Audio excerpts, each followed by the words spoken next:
Hi అండి, welcome back to వరు miracles. నేను మీ శ్రావణి. ఈరోజు మన వరు మిరకిల్ ఛానల్లో మంచి స్వీట్ రెసిపీ అయితే చేసుకుందాం. తక్కువ ఇంగ్రీడియంట్స్, తక్కువ టైంలో చాలా హైజెనిక్గా చేసేసుకోవచ్చు. అచ్చం బయట షాప్లో కొన్నట్టే ఉంటుంది. అది కూడా గోధుమ పిండితో చేసే ఈ రెసిపీ పిల్లలు కూడా చాలా ఇష్టంగా తింటారు.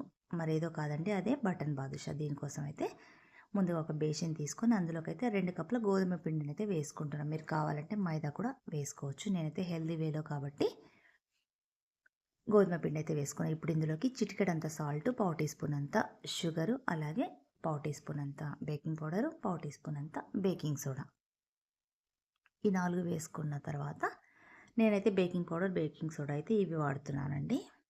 ఇప్పుడు ఇందులోకి పావు కప్పు దాకా ఫ్రెష్ పెరుగు కూడా వేసుకుందాము. అలాగే ఒక స్పూన్ దాకా నెయ్యి కూడా వేసుకొని ఫస్ట్ అయితే ఈ గోధుమ పిండి అంతా కూడా బాగా కలిపేసుకోవాలి. నెయ్యి, పెరుగు అంతా కలిసేలాగా వేళ్ళతోనే కలపాలి. గట్టిగా నొక్కినట్టు చేతితో కాకుండా వేళ్ళతో ఇలా మొత్తం అంతా కూడా నెయ్యి, తర్వాత పెరుగు, పిండి అంతా బాగా మిక్స్ అయ్యేలాగా కలిపేసుకోవాలి.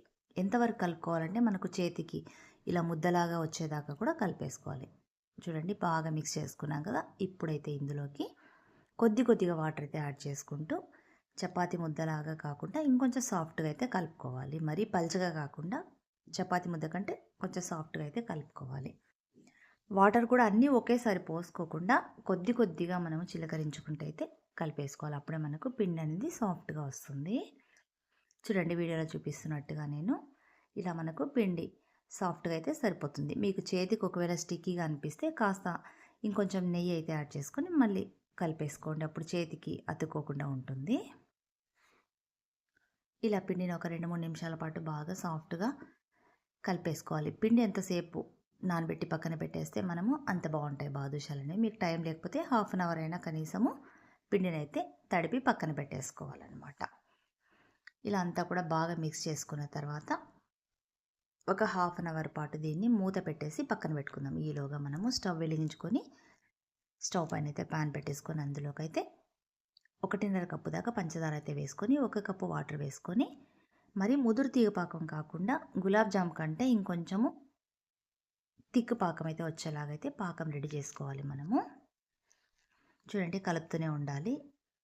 ఇలా కలుపుతున్నట్టయితే కాసేపటి తర్వాత పంచదార పూర్తిగా కరిగిపోయి పాకం రావడం అయితే స్టార్ట్ అవుతుంది.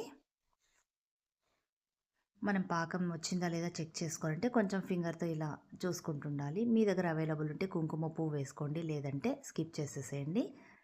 పావు టీ స్పూన్ అంత యాలకుల పొడి కూడా వేసుకోండి, ఫ్లేవర్ చాలా బాగుంటుంది.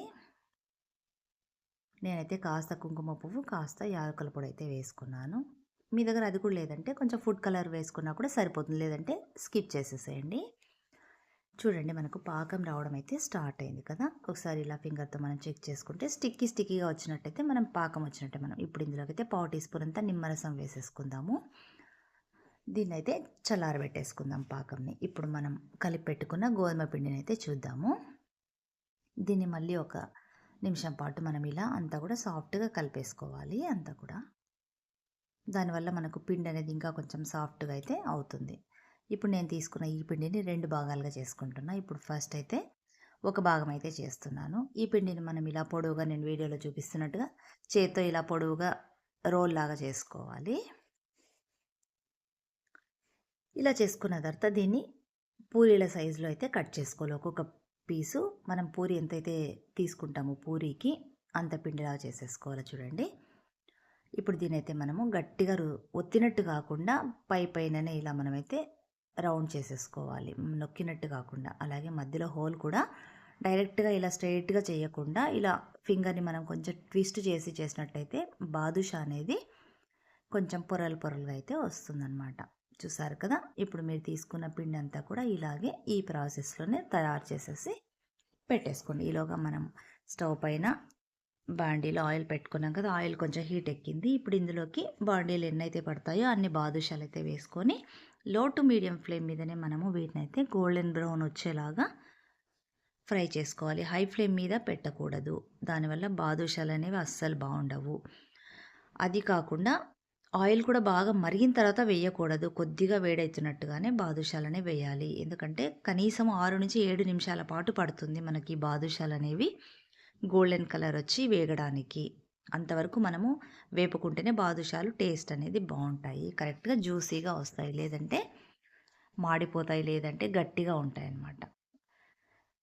సో లో టు మీడియం ఫ్లేమ్ మీదనే మనమైతే బాగా గోల్డ్ కలర్ వచ్చేలాగా ఫ్రై చేసేసుకోవాలి. చూడండి ఎంత కరెక్ట్గా వచ్చాయి కదా గోల్డ్ కలర్. ఇప్పుడు వీటిని తీసి డైరెక్ట్గా మనం పాకంలో వేసేసుకోవాలా. ఇవి మనం పాకంలో వేసేటప్పుడు ఖచ్చితంగా పాకం అనేది వేడిగానే ఉండాలి. ఒకవేళ మీకు పాకం చల్లారిపోయినట్టుంటే మళ్ళీ కూడా పాకంని వేడి చేసుకోండి కొంచెము.